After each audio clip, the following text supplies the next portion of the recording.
नमस्कार दोस्तों, LT classes में आप सभी लोगों का स्वागत है। मैं आदित्य कुमार वर्मा। आज का टॉपिक है भूगोल या फिर जियोग्राफी आप कह सकते हैं। इसका भाग 1 है। टेलीग्राम चैनल से जुड़ने के लिए इसी वीडियो के डिस्क्रिप्शन में दिया गया है, आप वहां से जुड़ सकते हैं। पहला प्रश्न है, तमराई स्थानांतरित कृषि प्रथा कहाँ पर प्रचलित है? तो तमराई जो है, तमराई कृषि ये थाईलैंड में प्रचलित है। बी ऑप्शन में दिया गया है, इसलिए इस क्वेश्चन का बी ऑप्शन सही है। स्थानांतरित खेती या फिर स्थानांतरित कृषि कह सकते हैं आप इसे, या फिर शिफ्टिंग कल्टीवेशन, ये किसे कहते हैं?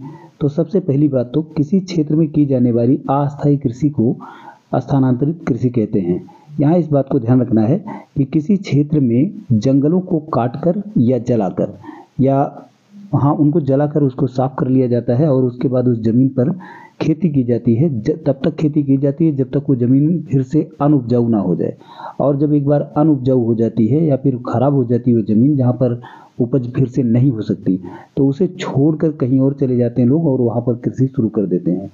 फिर जब उसमें उपजाऊपन आ जाता है, मतलब कि वो जमीन फिर से उपजाऊ जब हो जाती है, तब फिर आकर के वहाँ पर खेती करते हैं।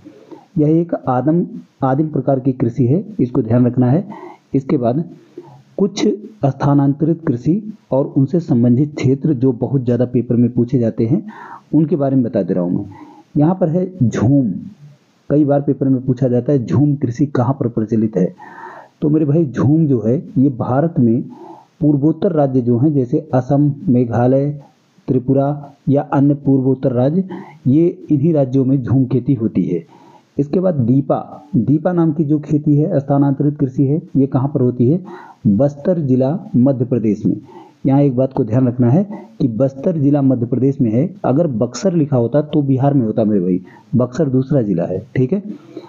तो कन्फ्यूजन ना हो दोनों में, इसलिए मैं यहाँ पर बता रहा हूँ। इसके बाद वेबर तथा दहियार, ये जो खेती है ये कहाँ पर होती है? बुंदेलखंड मध्य प्रदेश। इसके बाद जारा तथा इकरा नाम से जो कृषि होती है वो मेरे दोस्त दक्षिण भारत में होती है। इसके बाद बात्रा नाम की कृषि दक्षिण पूर्वी राजस्थान में होती है। पोडू नाम की कृषि आंध्र प्रदेश में होती है। कुमारी पश्चिम केरल की पहाड़ी क्षेत्र, और कमान, बिंगा, धवी, ये 3 कृषि है दोस्त, तीनों उड़ीसा में होती है। तीनों मतलब स्थानांतरित कृषि है। इसके बाद चेना अगर देखें, तो चेना श्रीलंका में होती है। और तोंग्या अगर देखें तो तोंग्या बर्मा में होती है, बर्मा यानी म्यांमार। इसके बाद लदांग कहाँ पर होती है? इंडोनेशिया और मलेशिया में। इसके अलावा काइनिंग कहाँ पर होती है? तो काइनिंग फिलीपींस में होती है। इसके बाद लोगन पूर्वी अफ्रीका में होती है। रे कहाँ पर होती है? ये वियतनाम में होती है। कोनुको कहाँ पर होती है? कोनुको वेनेजुएला में होती है। तमराई आप लोगों को मैंने बता ही दिया क्वेश्चन में कि ये थाईलैंड में होती है।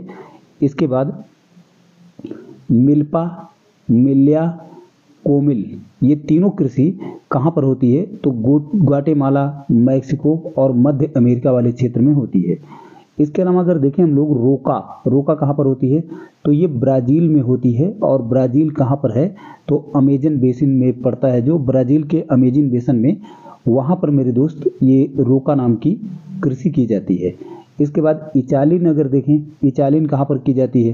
तो ये ग्वाडलूप द्वीप पर की जाती है। और ग्वाडलूप द्वीप जो है ये पूर्वी कैरेबियन सागर में है, जो कि फ्रांस में है। चेते मिनी कहाँ पर की जाती है? तो चेते मिनी जो है ये युगांडा, जाम्बिया, जिम्बाब्वे में की जाती है। इसके अलावा तवी मेडागास्कर में की जाती है। मासोले कहाँ पर की जाती है? तो मासोले कांगो में की जाती है। कांगो एकदम जायरे नदी के तट पर। हमें ये भी ध्यान रखना है दोस्त कि ये जो जायरे नदी है ये विषुवत रेखा को 2 बार काटती है, ठीक है? 2 बार विषुवत रेखा को। अगर कर्क रेखा को 2 बार काटने वाली नदी का नाम पूछा जाए तो उसका नाम है मेरे दोस्त माही नदी। और अगर आपसे पूछा जाए कि मकर रेखा को 2 बार काटने वाली नदी कौन सी है, तो मकर रेखा को 2 बार काटने वाली नदी का नाम है लिम्पोपो। और 3 बार काटने वाली नदी का नाम क्या है? तो 3 बार जो काटती है मकर रेखा को उसका नाम है बरमेजो। ये बात को ध्यान रखेंगे तो बहुत अच्छा रहेगा। इसके बाद अगले क्वेश्चन पर चलेंगे। अगला क्वेश्चन है, याकूत जनजाति कहाँ पर पाई जाती है? तो याकूत जनजाति उत्तर पूर्वी साइबेरिया में पाई जाती है। ऑप्शन डी में दिया गया है, इसलिए इस क्वेश्चन का ऑप्शन डी सही है। इसके बाद कुछ जनजातियों को देखेंगे कि ये जनजातियां कहाँ पर पाई जाती हैं। जैसे फूला, ये अफ्रीका के भूमध्य सागरीय क्षेत्र में पाई जाती है। भूमध्य सागर वाले क्षेत्र में जो देश पड़ते हैं उन्हीं पर पाई जाती है, लेकिन अफ्रीका में। इसके बाद बोरो जनजाति कहाँ पाई जाती है, तो बोरो अमेजन बेसिन में पाई जाती है। कुर्द जनजाति इराक, ईरान और अर्मेनिया में पाई जाती है। फेल्लाह जनजाति मिस्र में पाई जाती है। ब्लैक फेलो जनजाति ऑस्ट्रेलिया में पाई जाती है। किर्गिज जनजाति किर्गिस्तान, या फिर आप कह सकते हैं पामीर का पठार पूरा जो क्षेत्र है वो किर्गिस्तान में ही है, वहाँ पर पाई जाती है। इसके बाद मसाई जनजाति कहाँ पर पाई जाती है, तो मसाई जनजाति केन्या, युगांडा, तंजानिया, ये 3 देशों में पाई जाती है। इसके अलावा कैमसिन जनजाति कहाँ पाई जाती है, तो कैमसिन साइबेरिया क्षेत्र में पाई जाती है। इंका जनजाति कहाँ पर पाई जाती है, तो ये पेरू में पाई जाती है। रेड इंडियन कहाँ पाई जाती है, उत्तरी अमेरिका में। बुशमैन कालाहारी मरुस्थल में पाई जाती है। कालाहारी मरुस्थल बोत्सवाना में है, ये बात को ध्यान रखना है। इसके बाद पपुआन कहाँ पाई जाती है, तो पपुआन पपुआ न्यू गिनी में पाई जाती है। इसके बाद पिग्मी जनजाति कांगो बेसिन में पाई जाती है। सकाई जनजाति मलाया प्रायद्वीप पर पाई जाती है। बद्दू या बेदुइन, ये जनजाति अरब मरुस्थल तथा उत्तरी अफ्रीका में पाई जाती है। बेद्दा जनजाति श्रीलंका में। बंटू जनजाति अफ्रीका के भूमध्य रेखीय क्षेत्र में।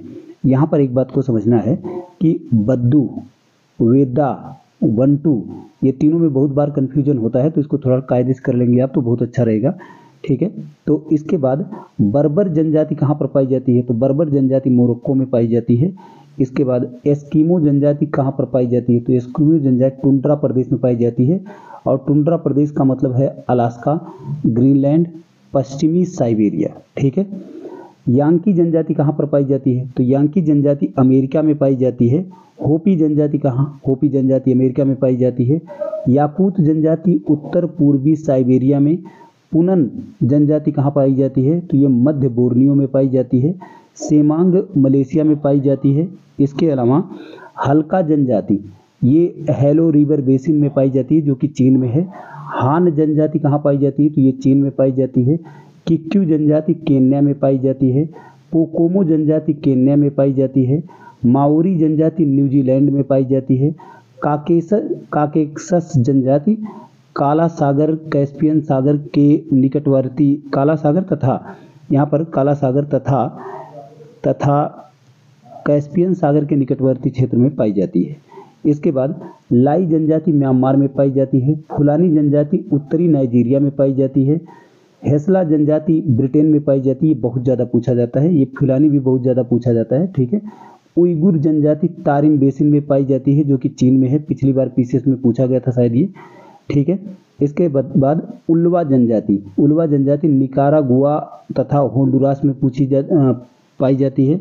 नार्डिक जनजाति Sweden, Denmark, Norway, Finland, Iceland, इतनी देशों में पाई जाती है। यहाँ पर ध्यान रखना है इन सभी देशों को नार्डिक देश भी कहा जाता है, ठीक है।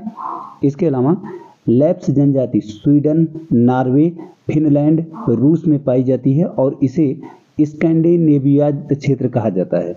इसके बाद इनुइट जनजाति कहाँ पाई जाती है, ये पाई जाती कनाडा में।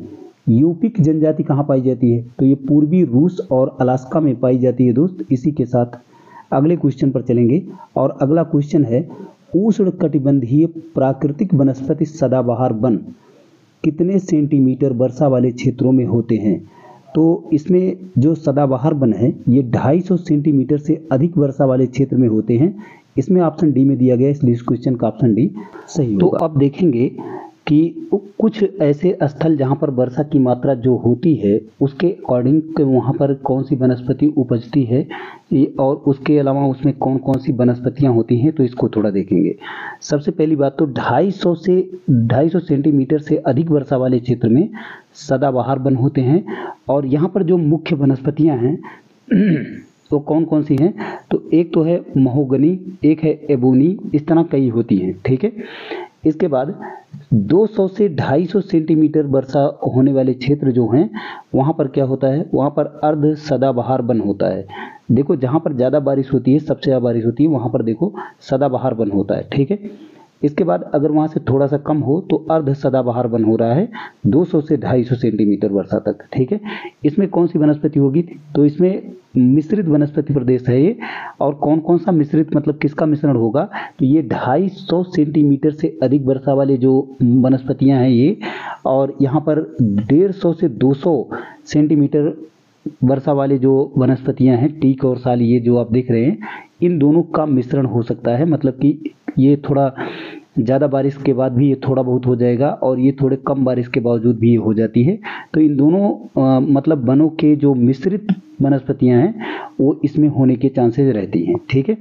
इसके बाद 150 से 200 सेंटीमीटर वर्षा वाले वन को क्या कहते हैं, तो उसे कहते हैं मेरे दोस्त आर्द्र पर्णपाती वन। आर्द्र का मतलब होता है शुष्क, ठीक है। सॉरी, आर्द्र का मतलब होता है नमी वाला क्षेत्र, ठीक है। तो आर्द्र पर्णपाती वन जो होता है वहाँ पर टीक और साल नाम की वनस्पतियाँ खास करके होती हैं। इसके अलावा 100 से 150 सेंटीमीटर वर्षा वाले जो क्षेत्र हैं वहाँ पर शुष्क पर्णपाती वन होते हैं, और ये भी मिश्रित वनस्पति प्रदेश हैं। अच्छा, मिश्रण किसका होगा, तो ये जो 150 से 200 सेंटीमीटर वर्षा वाले हैं, देखिए 100 और 150 से थोड़ा सा ऊपर है, 150 से थोड़ा सा ऊपर है। और यहाँ पर जब आप देखेंगे 100 से थोड़ा सा नीचे, ये 60 से 100 सेंटीमीटर, यहाँ पर जो वनस्पति होगी जैसे बबूल और नीम है, तो यहाँ से ऊपर देखेंगे तो इसका और इसका, इन दोनों का मिश्रण जो होता है ना, यहाँ का मिश्रित वनस्पतियाँ इस क्षेत्र में होती हैं, तो इसे मिश्रित वनस्पति प्रदेश कह सकते हैं आप, ठीक है। इसके बाद देखना है 100 से 60 से 100 सेंटीमीटर वर्षा वाले जो क्षेत्र हैं उन्हें कटीले वन कहा जाता है, और इसमें जो वनस्पति पाई जाती है वो कौन कौन सी है, तो खास करके बबूल और नीम इसमें पाई जाती है। इसके बाद और आगे देखेंगे 40 से 60 सेंटीमीटर वाले जो वन होते हैं वो सवाना वनस्पति हैं। अब सवाना वनस्पति क्या है, पहली बात तो ये समझना है, सवाना वनस्पति दो प्रकार की है। एक तो विश्व लेवल पर आप लोगों ने नाम सुना होगा सवाना वनस्पति का, तो वो तो बिल्कुल नहीं है ये, है ना।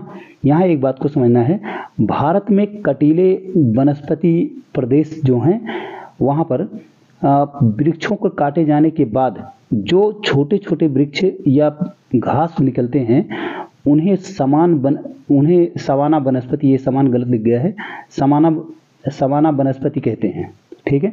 ये जो सवाना वनस्पति हैं ये विश्व के सवाना वनस्पति से अलग हैं, ठीक है। ये दूसरा है, वो दूसरा है। इसके बाद 40 सेंटीमीटर से कम वर्षा वाले क्षेत्र को क्या कहते हैं, तो उसे कहते हैं मरुस्थलीय वनस्पति, ठीक है। और मरुस्थलीय वनस्पति वाला क्षेत्र, और यहाँ पर देखना है ये मरुस्थलीय वनस्पति कहने के बजाय इसको मरुस्थलीय वन कह सकते हो आप, ठीक है, या वनस्पति कह लो, कोई दिक्कत नहीं, ठीक है।